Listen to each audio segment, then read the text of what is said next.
A lot of you guys contact me on this channel, whether it's in the comments, directly per message on my Instagram as well, or through my website, asking me whether or not you should get an XH or an XT cameras. And while I already made a full guide on which camera I thought you should buy in 2023, I thought that today we would focus more on the XT versus the XH series. So first let's talk about the XT series that I'm holding here. XT series stands for traditional, T for traditional. You basically have all the dials on your camera right here that you can operate, and those dials control your ISO shutter speed, and you also have an exposure compensation dial if you're using an automatic or semi-automatic mode. Now the third dial that you usually have access to will be on your lens, while you will be able to control the aperture. Typically, those type of cameras are for photography first users. Now it doesn't mean that you can't use this for video. You have great video capabilities in there, 4K 30, 4K 60 with a slight crop. But the reason why this camera is for photography first is, well, first, because of the memory type that you can use. You only have SD cards in this type of camera, meaning that you don't have access to CF Express and faster kind of readout, which means that you're kind of limited in a sense, especially for video usage. Now, another aspect to consider when it comes to the XT cameras is also the connectivity. On the T series, you do not have access to a full HDMI cable, which can be extremely important, especially when you want to rig your camera. If you want to have access to an external recorder or have access to, I don't know, monitor or anything, you would rather have a full HDMI, because a full HDMI just, let's face it, lasts longer, it's more solid. The micro HDMI like you have on the T series, I try to avoid using it because I'm kind of concerned that it might break. So usually when I want to focus on video, I'll use my H series camera. And finally, another difference that you have on the T series is also the screen. Now this is true for the X-T3 and the X-T5. The X-T4 is kind of the exception for that because it was kind of like, I think that Fuji was not really sure what they were doing with it. They were kind of experimenting to see if the T4 could be kind of a hybrid as well. But on the T5, on the X-T5, you also have this type of screen, which is, I would say, more ideal for photography, and I actually also prefer it for videography. But you don't have the fully articulated screen. You have this three-way tilted screen that can tilt like this, but also like this. Now also the T series camera is more compact. Now of course here I have my X-T5 in a cage because I used it for video. Again, my point that you can use that for video, and I needed to mount some stuff on it, so it is in the cage right now. But overall, I would say that the T series is more compact, has a smaller grip, and is more suited for photography first users. Now let's talk about the H series.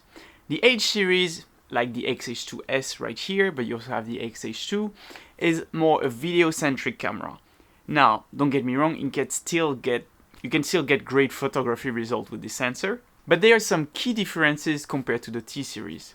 First, you don't have the Fuji dials anymore, you have a PASM dial. Now there are some good and bad aspects about the PASM dial.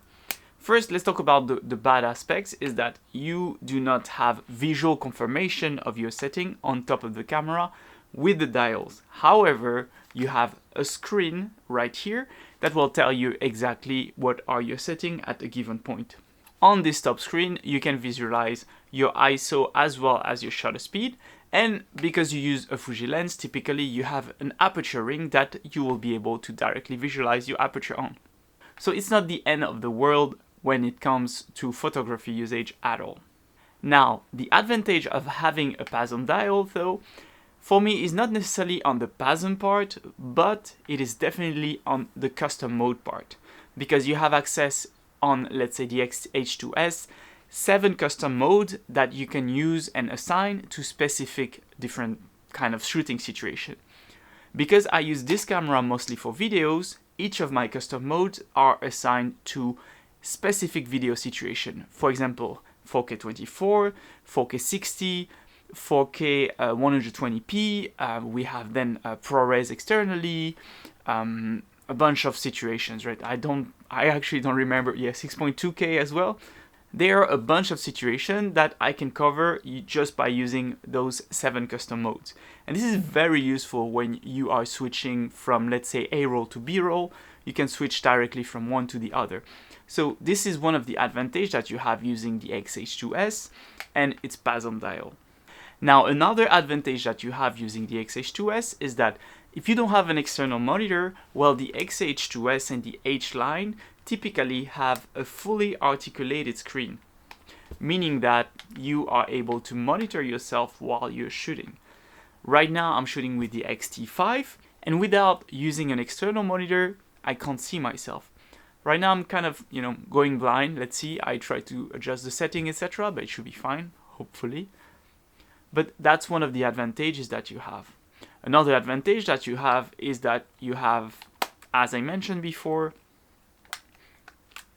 a full HDMI port. And that is extremely useful when you deal with external monitors or external recorder or maybe wireless transmitter, etc.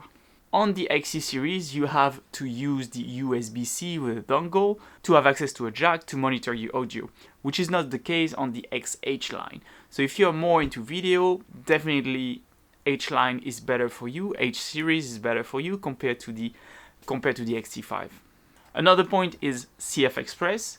With the H series, XH2 and XH2S, you have access to CF Express, which is great because in this camera you have tons of shooting mode like 4K 60, 4K 120p, you have more ProRes capabilities, and because of all these, you need CF Express to be able to follow, basically.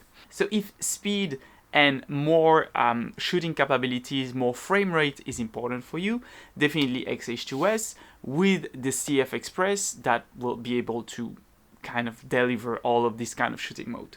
And finally, in terms of form factor, well, the XH2 and the XH2S are bigger cameras. So if that's something that you want, with thicker grip, with something that will give you more kind of weight for your shooting situation, again, sometimes it's a good thing because when you shoot video, you don't want to have something that moves around easily. So if you have a little bit more weight to stabilize everything, that is a good thing.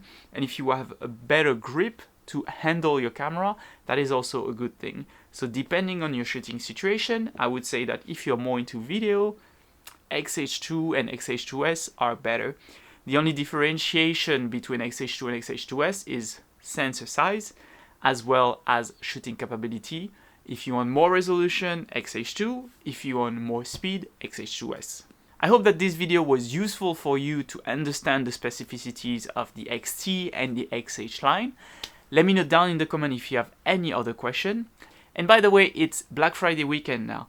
My presets are available on my website and you can use the code TGIBF for 50% off at checkout. So make sure that you check them out and that you enjoy the free discount. Thank you for watching today's video. And if you've missed it, check out my full guide on which Fujifilm camera to buy in 2023. I'll see you there.